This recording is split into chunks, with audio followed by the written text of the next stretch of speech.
Major funding for these broadcasts has been provided by grants from the CUNY TV Foundation, Capital One Bank, Genova Burns, Jean Tomasi and Webster, New York Community Bank, the Witkoff Group, M&T Bank, Perfect Building Maintenance, Chase Commercial Term Lending, Greenberg Traurig, LLP, Kilroy Architectural Windows, New York's Window Company. Additional funding is provided by grants from AKA Hotels, Corman Communities, Aerial Property Advisors, Bank of America Merrill Lynch, Bank Leumi USA, Briarwood Organization, CBRE, Colliers International NYC, Cushman & Wakefield, Customers Bank, DDG, Dime Savings Bank of Williamsburg, Eastern Union Funding, Flushing Bank, Friedman LLP, Gemini Real Estate Advisors LLC, Herrick Feinstein LLP, Hersha Hospitality Trust, Investors Bank, James D. Kuhn Real Estate Institute at Syracuse University, James Orphanides Centurion Holdings, Margolin Weiner and Evans LLP, Madison Realty Capital, Massey Knackle Realty Services, Matone Group, Meridian Capital Group, Newmark Grubb Knight Frank, New Banks, People's United Bank, RBS Citizens Bank, SJP Properties, Sterling & Sterling, Stonehenge Partners, TD Bank, Terra CRG, the Continuum Company, LLC, and these friends.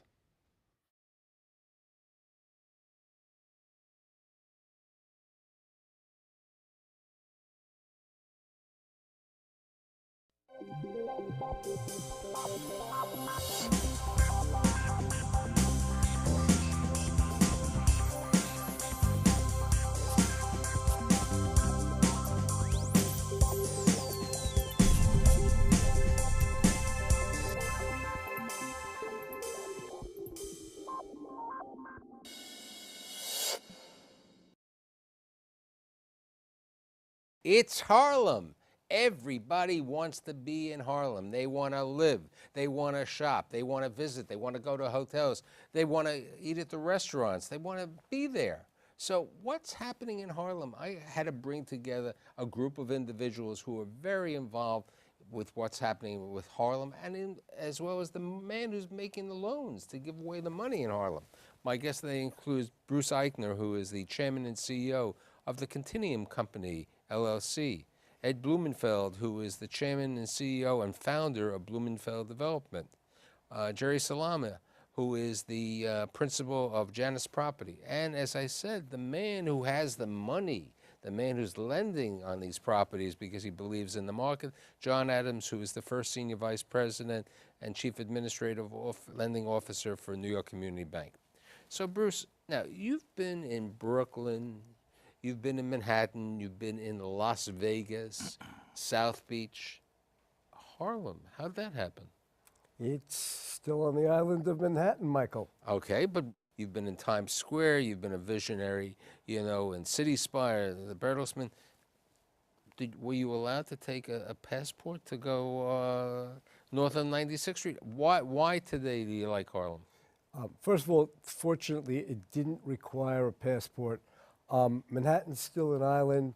An opportunity to develop a 37,000 square foot footprint, which by any standards is a large footprint, on the corner of 125th Street and Park Avenue, stone's throw from Metro North, when there has been no 80-20 building built in the history of the city of New York north of 112th Street. It's just a great neighborhood and growing. You want to follow him? You see, this guy went to Harlem a number of years ago, and he realizes, you know, from a wire company, it takes a little while to take a property, you know, and he took this wire company and he built this magnificent thing called East River Plaza. But besides East River Plaza, you know, which is home of Costco, Marshalls, Target, Aldi, Bob's Furniture, Burlington Coat, and the pet guy downstairs, Petco. And a little vacant space that I know you'll rent. And then you have the Applebee's right next door. Correct. You were on 125th Street even before people were developing. You were there right after the Pathmark tell me about that and what you're planning to do there now. Well, we started there because we came from the boondocks, you know, the hinterlands, where you do need a passport out on Long Island, and to come onto the island of Manhattan and compete with Yeah, the but lights. you didn't have crickets. You remember when we did the shows I on Long understand we Island? didn't have You had crickets and and the crickets would turtles, fight. Right. but you know, we didn't have. We were coming into Manhattan to fight the icons of New York, the real estate industry. So we went up to Harlem, which was almost like a suburb. I had gone there as a kid to the Cotton Club, but we started See, there. that's near Jerry's properties. We'll get to Yeah, him in I a second. understand that. But We, so- and we built an office building, and with a vacant piece of land. We kept the vacant piece, which is a parking lot on 126th Street, with the intention that someday we would build it, and today is someday. We're going to develop a residential tower, Now, that'll be- 26,000 with- square foot floor plate. will that be a rental? It will be a rental. Now, that's also convenient to Bruce's location because it's like 3 blocks away. Correct. You know, it's right off 3rd Avenue, Yes. your location. We're right on the subway, yeah. You're right on the subway over there, and Bruce has Metro North and the subway being over there. Now we go to the other side, which is, you know, where you said when you were younger that you went to the Cotton Club. You know, there was something called Tasty Bakery, where Columbia's building, where you have the barbecue place, the Dinosaur Barbecue, and Fairway, West Harlem. Yes. Talk to me about that. I mean, that's been a hidden gem, and now with the Columbia changes, what's going on there? It's a very exciting crossroads. We have Columbia University, as you said, expanding this 17-acre campus. City College, just to the north of us, expanding all their research and technology. And the whole arts and culture corridor, 125th Street, the Red Rooster restaurants, the Minton's Playhouse, all the excitements come back with restaurants and clubs. We have worked with the community now to rezone that whole area to be mixed use, and we're building an economic development center. We have 200,000 square feet already developed on the north side of 126th and 127th, and Tasty was offered by the city in a competition, and we were fortunate with Monadnock Construction, our partner, to win that competition. Now, you're taking the site, are you rebuilding the Tasty? We're demolishing and building all new Class A office with community facility, ground floor retail, and really trying to bring the amenities and features of a downtown office building uptown. So here's the interesting thing. Before Bruce took over the site, Yes. there were thoughts to put an office building on 125th Street at 1800 Park Avenue. There are a limited number of office buildings in Harlem. But the office buildings in Harlem, which 2 of them are owned by Cogswell and the City Investment Fund, they're leased. They're fully leased. You know, even at one time Clinton had an office over there. And then Ratner, your partner in the other building, has an office building. There hasn't been the amount of development of office buildings. Why in Harlem? I think we finally have a concentration in West Harlem by virtue of what Columbia and City College are doing to create enough companies to come there. The last 2 leases we signed are a combination of a biotech incubator on one side coming out of Columbia University, and another one which is the Urban Electric Project coming out of City College, a group of professors who created a for-profit development company. So there are all the spin-offs in the creative and the media and technology and biotech that want to be near the universities, that want to be one stop, as Bruce said, we're on the island of Manhattan, one stop to Midtown. You know, sometimes properties are looked as low-cost alternatives. You know, people went to Brooklyn. You remember that your first sites were in Brooklyn. And Metro Tech was a space where you'd go, you can get a $25 rent. What's the differential in office space in Manhattan, in Midtown Manhattan or Lower Manhattan to what you're charging for office space? We're finding that we can now provide new construction, Class A, with all the amenities that a downtown luxury commercial building would have for a little bit more than half of what it costs downtown. So what for my So for the $100 rent that might be downtown that's going on in Astor Place and in Bryant Park, ours are in the high 40s for the same quality of office building, brand new construction, 30-foot column widths, 14-foot ceilings. Is that due to the fact that your acquisition cost for the land is less? It's a combination of the lower acquisition costs. We've been fortunate to have a grant from the New York State Empire State Development Corporation that wants to create jobs in this community. that really are making this going to be successful because of that. Now, the interesting thing is, you know, we talk about jobs, and a lot of jobs were created by East River Plaza. Correct. I mean, jobs were created, and companies who relocated there had what we call was the REAP benefits. But now they've expired over here, which is terrible because that's what allowed people to relocate.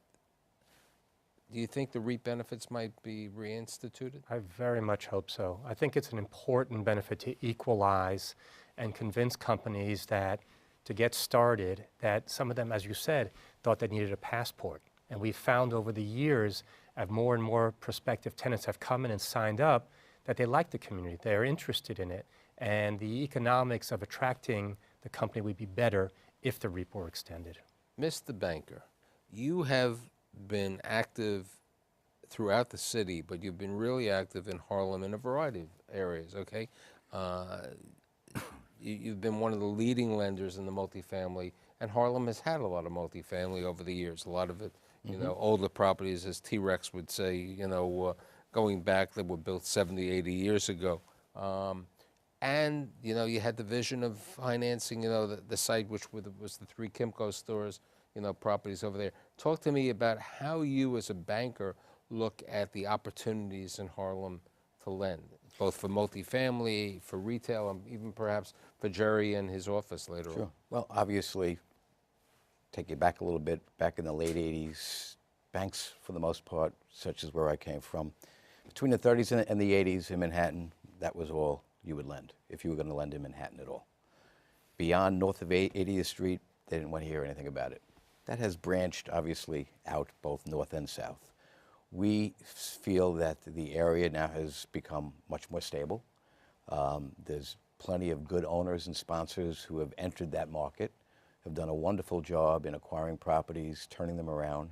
The population is growing. It's a more diversified population with higher paying jobs. There's still a lot of upside there, you know, and our business model has always been on the multifamily side to find those properties that have good management, good sponsorship, where there's still upside. And there's still plenty of that to be had in the Harlem market. But that's the multifamily. But what happened is, you know, there was another bank, a good friend of mine, who did the construction loan, you know, on the site that you have right now, Social Security, Joe's Crab House, DSW Shoes, Blink, you know, and Party City, and NYCB came into the situation and saw the vision that this was great retail a block away from Harlem, USA. Well, what's going on 125th Street, I don't think is going to reverse back. I mean, based on the population that's now in the area, again, higher paying jobs, people need to shop. I don't see, even in a recession, where you're going to lose many, if not any, of these tenants of quality that are in there today. Even if there is a slight rent adjustment, I don't think it'll be enough to make a major impact. I think these players are here to stay. For us, it's a good, sound investment. It was a good piece of real estate with good sponsorship. It was a home run. When you built the motor vehicle site on 125th Street, which Right. was at the beginning of the renaissance of 125th Street, let's say, how difficult was it for you to get a bank to finance that? At that time, it wasn't. I think it was done on relationships. And when we actually went for our financing, we were pretty well leased. I would say at that time we were probably 70% pre-leased. And we had DMV, and we had the second floor, which is a 33,000-foot tenant, a not-for-profit, but a viable tenant. And we had some of the retail space leased. Now, we were talking before, besides the fact that you're going to be building on 125th Street, that you're going to be building on top of the East River Plaza. Tell me about that. Well, we provided when we built it that eventually we thought there is a residential component to it. We've acquired some additional sites on 119th, 118th Street for an expansion and staging, and we put in the infrastructure within the retail component to go up. So how tall do you think you can build on top of that? We're assessing that now. We're we're interviewing architects with fairly well down the road with Enrique Norton, and somewhere in unit-wise, I can't tell you, but in FAR, somewhere in excess of 800,000 feet. So with the 800,000, is that a 40-story building, 50-story building? From ground level or from where you start? From where you Remember, start? we're 100 and You're 100 feet now. 118 feet in the air now. So probably another 40 feet, Right. 40, 50 feet. Bruce, who do you see as your, okay, you're going to have residential upstairs. Who do you see as your retail component?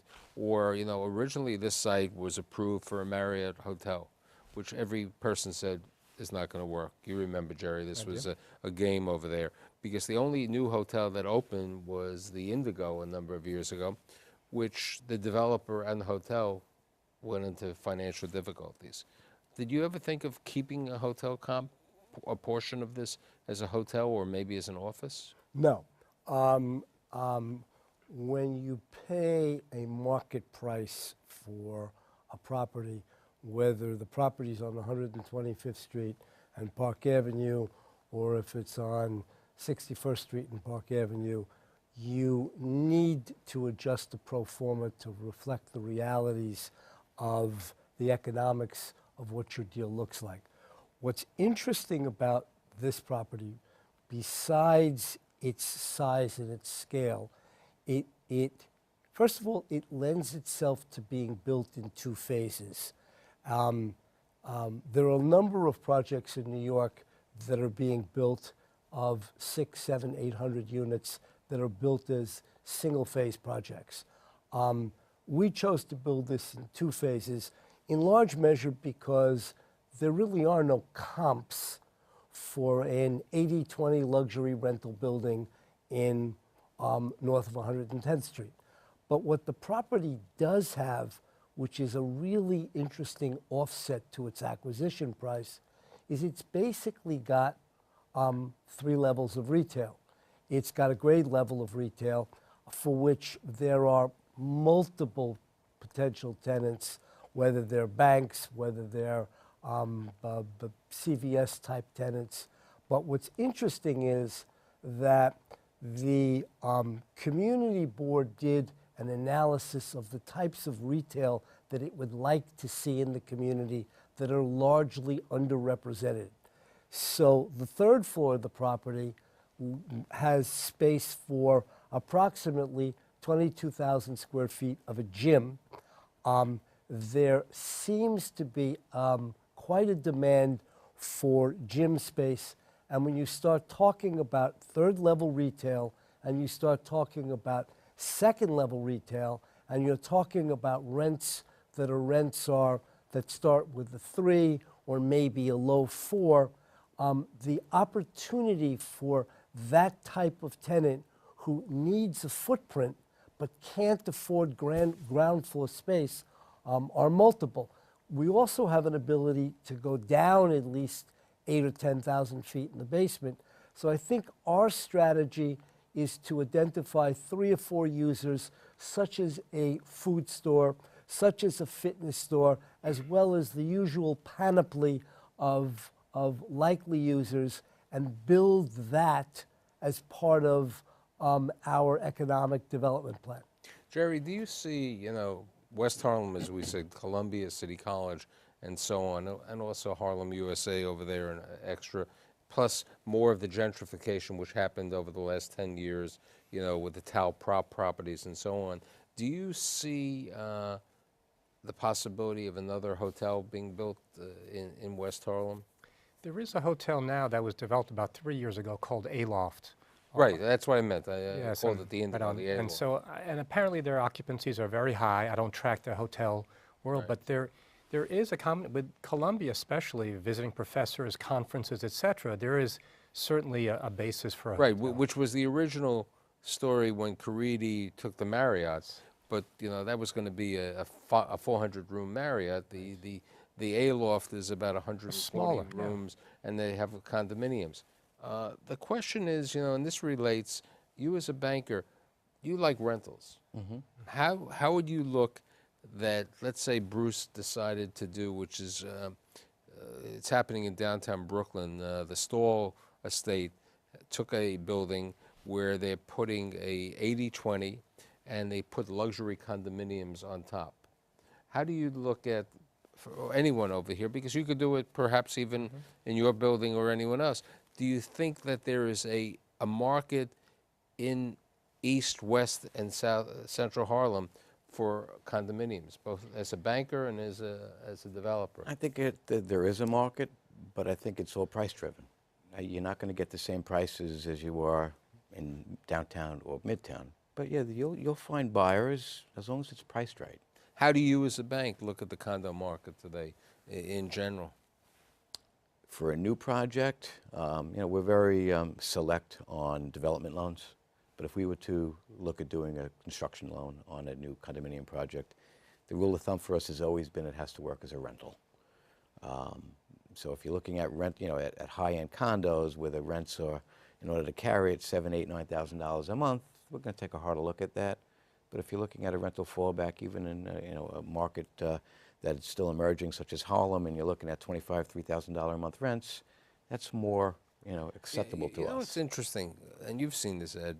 A lot of people before the last recession were building spot building, and you see this, Jerry, around Harlem. They were guys who were, I'm going to be a developer. I'm going to build a 20-unit, and they built the sliver over there. And then when 2008 came, they went bankrupt and the properties changed. And there's still those things, right, on First Avenue and other parts, right, in Harlem. Unfortunately, I lived through a few of those cycles where the sons of dentists, doctors, lawyers, whatever, if you could do it, my son can do it. And they all went into the real estate business, and they came out and they were building condo jobs in Harlem, rental jobs all over. Right, but there were a preponderance in Harlem, okay? There were enormous amount of these 10 units, 20 units on Lexington Avenue, First Avenue, in between blocks and so on. It was because, and the reason for that is because it was an easy entry-level acquisition. You couldn't go to the east side of New York or down to Soho, the meatpacking district. You could go up to Harlem and offer. But you know what?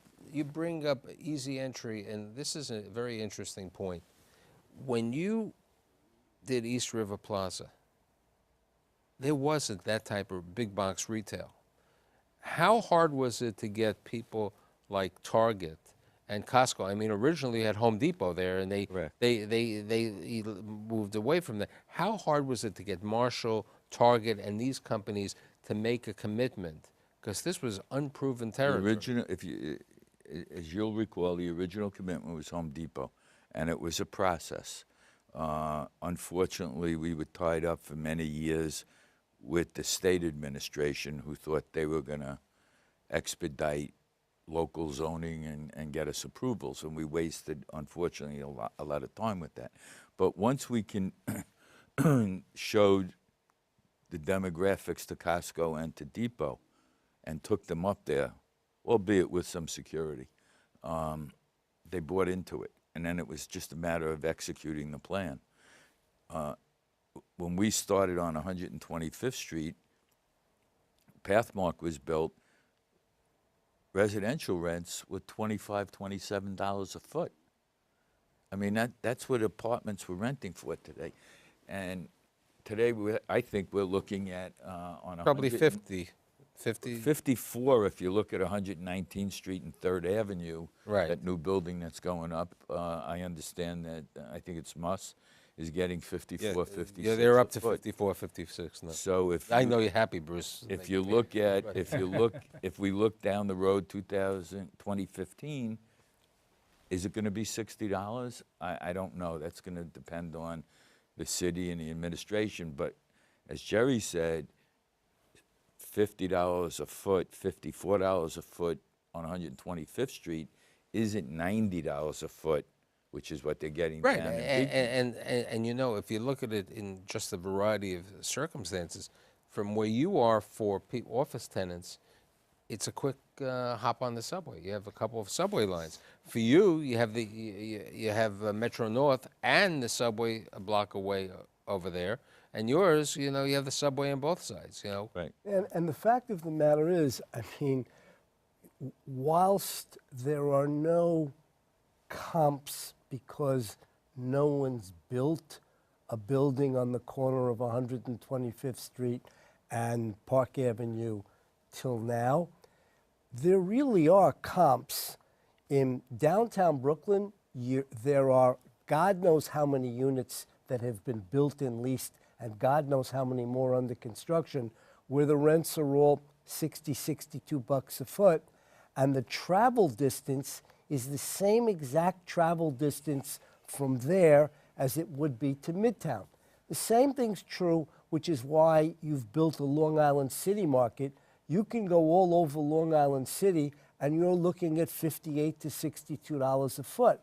And the truth of the matter is that, no disrespect to Long Island City, it certainly isn't the neighborhood that No, I think that exists. I think what in Jerry Harlem. brought up before, you know, with regard to the restaurants, with regard to the retail, the negative on Long Island City is it's a great commute in, but they don't have the infrastructure with regard to the retail or to the food or to the other situation. But if you want a 7-minute train ride, like I know New York Community Bank recently financed the property on 31st Street over there, you know, I took the train out there. It took me 5 minutes from 57th Street. So that's the convenience. And I think the real key why Harlem, besides the fact that Manhattan is an island and there's limited amount of space, anything that has the closeness to a transit development hub, which Harlem has, really has the key. Okay, that's what makes it. You know, people can go to East River Plaza, they can take their car, but besides taking their car, they can take the bus. And you know, they can take the bus. And what's the greatest thing about East River Plaza, and it's not a pitch for him besides the fact that he's a friend, people go up there and they have all these livery cars. And now that the fact that, you know, Bloomberg administration has passed this, the car service is from 116th Street, which helps your lending when you're providing financing because it's creating more. Before you couldn't get a taxi cab over there. I remember when I used to go up to the banks, if I didn't find day-night car service, I was dead. You know, I think there's another thing that's interesting, which is there are an awful lot of people who grew up in Harlem and who work in Manhattan and who would like to live in the Harlem community. The problem is that other than some condominium developments that occurred, that there's really no first-class housing that's available in Harlem. And not only is there no first-class housing, the type of housing that you find all over Manhattan, there are dozens of 80-20 buildings that have been built south of 110th Street. They have amenity packages. I mean, the project on 125th Street, interestingly enough, because it was originally going to be an office building, it's actually got a 320-foot height limit. The implication of that is you look directly at Central Park. I wish that, you know, I had more time, but you can't talk enough in Harlem on 26.5 minutes. So I do promise that later on in the season, you'll come in from Long Island. Don't you have it to be continued? No. Sometimes we used to have the to be continued, but I have another show afterwards. But I'd like to thank Bruce Eichner, Ed Blumenfeld, Jerry Salama, and John Adams, and I'll see you next week.